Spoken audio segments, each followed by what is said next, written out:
Hello, good morning students. कल अपन ने दो मेथड पढ़ लिए थे, पेडिग्री वाला पढ़ लिया था और बल्क वाला कर लिया था।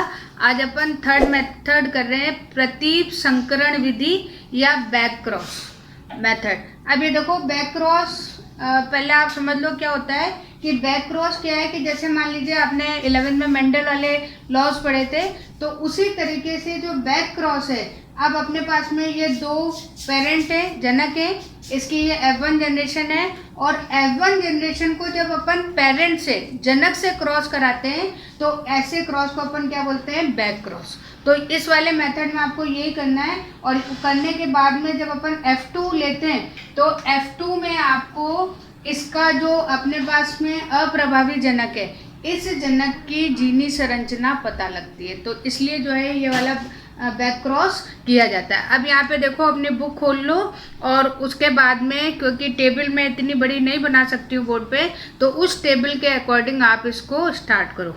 अब यहाँ पे देखो, सबसे पहले फर्स्ट ईयर है और इस फर्स्ट ईयर में हमने दो यहाँ पर जनक लिए। अब यह आपको ध्यान रखना है कि अपन ने दो यहाँ जनक लिए, एक है अनावर्ती और एक है आवर्ती। अनावर्ती मतलब इन रिकरेंट और अपना जो आवर्ती है वो कौन सा हो गया, आपका रिकरेंट। अब ये क्या होता है कि जब हम, अब यहाँ पे डेफिनेशन भी आपको पता होनी चाहिए।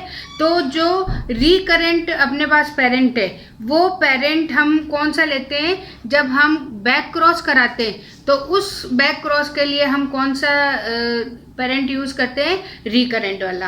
अब देखो, जो फर्स्ट वाला है इसमें बहुत ढंग से आपको देखना है कि हमने ए और बी, मतलब अब आप इसको ध्यान रखना कि जो अनावृत्ति वाला लिया है वो तो बी हमने उसको नाम दिया है और जो आवृत्ति वाला लिया उसको ए दिया है। और यहाँ पे देखो आगे लिखा हुआ है कि जो ए वाला है वो ए वाला कौन सा है, जो कि जिसमें कि रस्ट डिजीज हो सकती है, किट्टग्राही। और दूसरा है वो है किट्ट रोधी, यानी कि बी वाले जो है वो रेजिस्टेंट है किससे, फंगल डिजीज है। किट वाली कौन सी है, रस्ट डिजीज या जो फंगस से होती है वो वाली डिजीज है। अब इन दोनों के बीच में अपन क्या करा रहे हैं, क्रॉस करा रहे हैं। और क्रॉस कराने के बाद में हमें उसका हाइब्रिड मिल रहा है और इस हाइब्रिड को जो कैपिटल आर और स्मॉल आर है वो क्या है, आपका संकर है F1 पीढ़ी में। और फिर हम इसको RR यानी कि जो हम पेरेंट यूज कर रहे हैं, जो कौन सा है,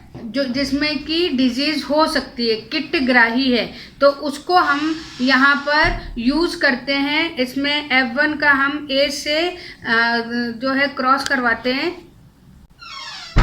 अब देखो यहाँ पे अपन जो क्रॉस करवा रहे हैं वो क्रॉस किससे करा रहे हैं, आवर्ती जनक से, यानी रिकरेंट से करा रहे हैं। और इसमें ये किट्टग्राही है, यानी कि ये इसमें डिजीज रस्ट वाली लग सकती है। तो सबसे पहले हम इसमें बैक क्रॉस करा रहे हैं। अब देखो, ये मान के चलो लगातार BC1, BC2, 3, 4, 5 हम लगातार इसी तरीके से जो भी जनरेशन आएगी उसका क्रॉस कराते हुए चलेंगे। तो यहाँ तक ये मान के चलो 7 साल तक ये पूरा का पूरा प्रोसेस कैसा होगा, कंटिन्यू होगा, लगातार अपने चलते जाएंगे। और उसके बाद में फिर अपने पास में, क्यों अपन किससे करवा रहे हैं, अपन ऐसी डिजीज से करा रहे हैं और इस डिजीज को हमें क्या करना है, हमें इसको जो है रस्ट रेजिस्टेंस करना है। तो इसलिए जो है लगभग 7-8 साल बाद हमें जो वैरायटी मिलेगी वो वैरायटी कैसी होगी, जिसमें कि हम किसी प्रकार की फंगल डिजीज के लिए वो कैसी हो जाएगी, रेजिस्टेंस हो जाएगी। अब जब अपने पास में डिजीज हो गई, मतलब ये वाली वैरायटी अपने पास डेवलप हो गई, अब अपन इसके बाद में क्या करवाएंगे, इसमें स्वपरागण या सेल्फ पॉलिनेशन कराएंगे और लगातार इसको ग्रो करेंगे। अब देखिए, जो 9th ईयर है, 9th ईयर में अपन इसकी एकल संतति, यानी कि अपन जो है इसकी सिंगल प्रोजेनी डेवलप करेंगे और ये प्रोसेस भी फिर लगातार 2 साल करेंगे। फिर उसके बाद में जो 11th ईयर होगा, उस 11th ईयर में अपन ने इसको ब्लॉक्स में या समूह में या पुंज में अपन इसको ग्रो करेंगे, ताकि अब यहाँ पे अपन इसको फ्री छोड़ देंगे, यानी कि अपन क्रॉस पॉलिनेशन के लिए छोड़ देंगे, ताकि हमें पता रहे कि हमने जो वैरायटी डेवलप करी है वो 100% सही है भी या नहीं है। तो उसके लिए अपन इसका क्या करेंगे, मूल्यांकन करेंगे, परीक्षण करेंगे, और अगर ये हमारे पास में सही आती है तो फिर हम इसको कंपेयर करेंगे, हम इसकी तुलना करेंगे। किससे करेंगे, जो हमारे पास में मानक है। मानक मतलब होता है स्टैंडर्ड, जिससे कि जैसे मान लीजिए कि अगर मैं अभी आपकी किसी से तुलना कर रही हूँ तो तुलना करने के लिए अपने पास में कोई स्टैंडर्ड भी होना चाहिए। तो यहाँ पर भी अपन क्या करेंगे, जो अपन ने वैरायटी बनाई है उस वैरायटी को किसी स्टैंडर्ड वैरायटी से या मानक जो अपने पास किस्म है उससे तुलना कराएंगे, और अगर ये बिल्कुल सही निकली तब अपन उसको क्या कर देंगे, मल्टीप्लिकेशन करेंगे, उसका गुणन करेंगे और उसके बाद उसको डिस्ट्रीब्यूट कर देंगे। तो ये जो है ये एक प्रोसेस है जिसमें कि अपन बहुत अच्छी डिजीज रेजिस्टेंस, और डिजीज भी कौन सी, फंगल वाली, तो फंगल रेजिस्टेंस वैरायटी को अपन यहाँ पर इस मेथड से डेवलप कर सकते हैं। तो ये अपना मेथड हो गया। अब यहाँ पे देखो इसके कुछ एडवांटेज भी हैं, कुछ डिसएडवांटेज भी हैं। अगर अपन एडवांटेज देखते हैं तो ये बहुत सिंपल सी लेकिन साइंटिफिक मेथड है, पहले सबसे इम्पॉर्टेंट चीज़ ये। फिर उसके बाद में जो है इसमें किसी ये मान के चलो किसी एक्सपर्ट की ज़रूरत नहीं है, कोई फार्मर भी है तो वो भी ये काम इजीली कर सकता है, क्योंकि हमें क्रॉस पॉलिनेशन कोई आर्टिफिशियल मेथड यहाँ पर नहीं करना है। तो इसलिए जो है हम फार्मर के थ्रू जो है ये काम बहुत जल्दी करवा सकते हैं। और इसमें ये मानना कि अपने को तो लग रहा है, लेकिन फिर भी ये 8 से 10 साल में जो है एक अच्छी वैरायटी को हम डेवलप कर सकते हैं। 8-10 साल वैसे बड़े ज़्यादा हैं, लेकिन किसी रिसर्च में, किसी अनुसंधान में ये जो टाइम पीरियड है वो ज़्यादा बड़ा नहीं माना जाता। तो ये मान के चलिए कि 8-10 साल में हम एक नई अच्छी वैरायटी को इससे डेवलप कर सकते हैं, और वो कौन सी होगी, डिजीज रेजिस्टेंस होगी। फिर उसके बाद में कुछ इसके डिसएडवांटेज भी हैं। डिसएडवांटेज क्या है कि जैसे मान लीजिए कि हमें कंफर्म होना चाहिए कि इसमें कैरेक्टर कैसा है, या तो चाहे अनावर्ती का मान लो चाहे आवृत्ति का मान लो, तो वो हमारे पास में बिल्कुल जज होना चाहिए कि हाँ भाई ये सारी चीज़ें हैं। इसको जज करने में थोड़ा सा टाइम लगता है, इसलिए ये थोड़ी सी वैरायटी जल्दी से डेवलप नहीं होती है। फिर उसके बाद में जो है कि इजीली कोई भी नेचुरल प्रोसेस जो ऐसा होता है जिसमें ज़रूरी नहीं है कि नेचर उसको इजीली एक्सेप्ट कर सके, तो इसलिए जो है दो इसकी डिसएडवांटेज हैं। एक तो हम जो है इजीली किसी पेरेंट को इतनी अच्छी तरह से ढूंढ नहीं सकते, सर्च नहीं कर सकते, और दूसरा हम इसको नेचुरली जो है एकदम से अडेप्ट नहीं करवा सकते। तो ये अपने आज बैक क्रॉस मेथड हो गया। अब एक जो आपका ये म्यूटेशन ब्रीडिंग है इसकी प्रोसेस मैं कल कराऊंगी, लेकिन यहाँ पे थोड़ा म्यूटेशन को आपको बता देती हूँ। हालांकि अपन ने बायोटेक्नोलॉजी में कर लिया है, लेकिन फिर भी आपको थोड़ा सा इसमें बता देती हूँ कि सबसे पहले है आपकी जो 5th है वो है म्यूटेशन।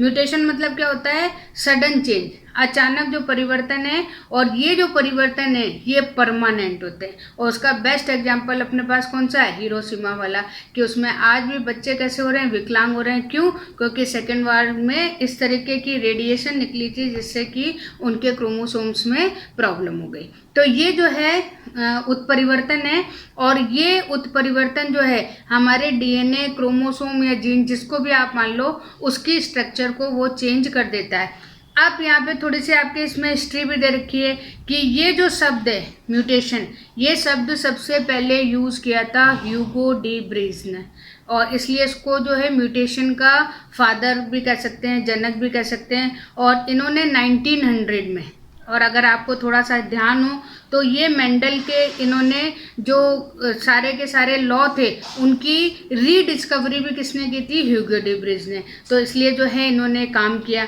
फिर उसके बाद में जो है सेट राइट, इन्होंने 1791 में थोड़ा सा ये काम किया था, और इन्होंने एक ऐसी भेड़ बनाई थी जिसके छोटे पैर थे। तो इन्होंने भी, चाहे वो आर्टिफिशियली करा हो या बाय चांस हो गया हो, तो इन्होंने एक जो है वैरायटी बनाई थी किसान की, एंकल नस्ल।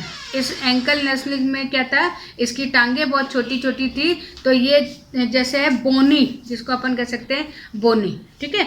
अब यहाँ पे देखो, फिर उसके बाद में मॉर्गन का भी नाम आपने सुना है कि 1910 में 1910 में इन्होंने ड्रोसोफिला जो है, जो ड्रोसोफिला होती है फल मक्खी जिसे अपन कहते हैं, फ्रूट फ्लाई कहते हैं, सब्जी मंडी वगैरह में दिखती है, तो वहाँ पर इसको देखा जा सकता है। तो इसमें जो मेल होता है उस मेल में सफ़ेद रंग की आँख पाई जाती है। तो ये इन्होंने थोड़ा सा बताया था। अब अपने पास में टाइप्स हैं कि म्यूटेशन के कौन कौन से टाइप्स हैं। तो इसमें दो हैं, स्व उत्परिवर्तन और प्रेरित उत्परिवर्तन।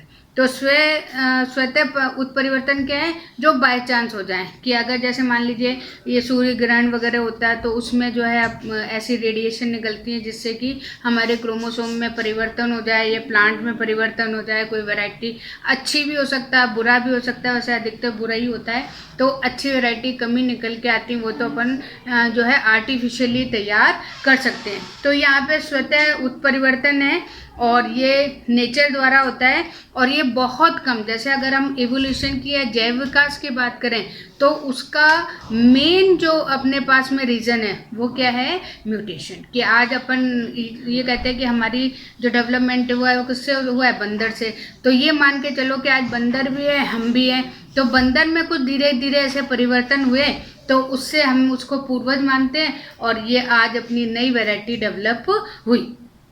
और अगर ये भी क्वेश्चन, छोटा सा क्वेश्चन आ जाता है कि उस पर जो म्यूटेशन रेट है वो क्या है, तो ये मान लीजिए 10⁻⁻7 टू 10⁻⁻4, बहुत धीरे धीरे जो है इसकी रेट होती है, जो हमें दिख नहीं रही है। फिर उसके बाद में इंड्यूस म्यूटेशन या प्रेरित उत्परिवर्तन, ये हम आर्टिफिशियली कोई फिजिकल या कोई केमिकल, आजकल बायोलॉजिकल भी है, तो उनके थ्रू जो है अगर हम किसी तरीके का उत्परिवर्तन करते हैं तो वो चीज़ क्या कहलाती है, प्रेरित उत्परिवर्तन।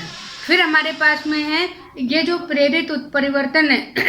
अब यहाँ पे दो चीज़ें दे रखी है, एक तो है प्रेरित उत्परिवर्तन और एक है उत्परिवर्तन प्रेरण।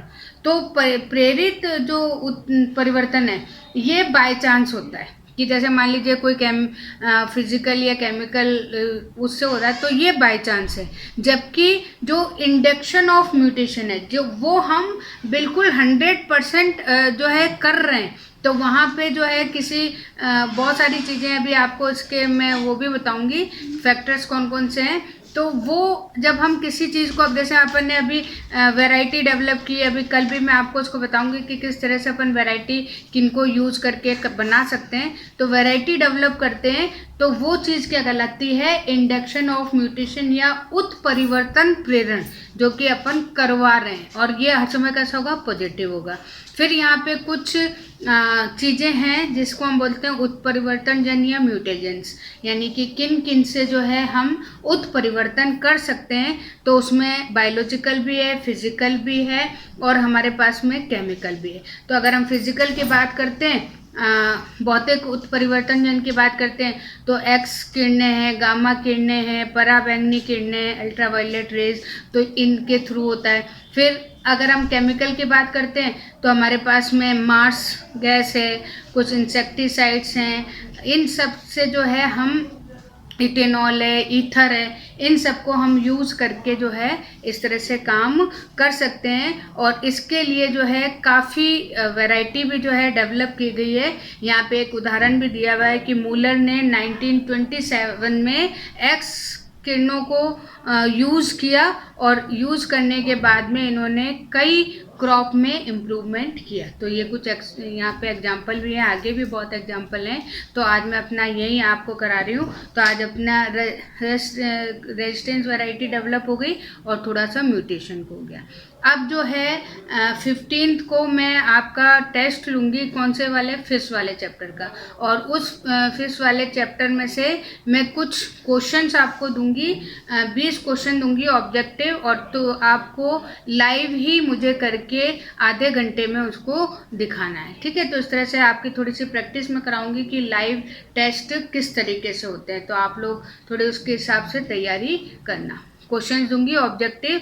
अब अगर फिश में से नहीं बनते हैं तो अपन अर्थवर्म वाला जो चैप्टर है उसको भी ले लेंगे। तो दोनों के जो हैं चैप्टर, उन दोनों के 10-10 क्वेश्चन करके 20 क्वेश्चन में आपका लाइव जो है टेस्ट लूँगी, ठीक है। ओके, थैंक यू, तैयारी रखना।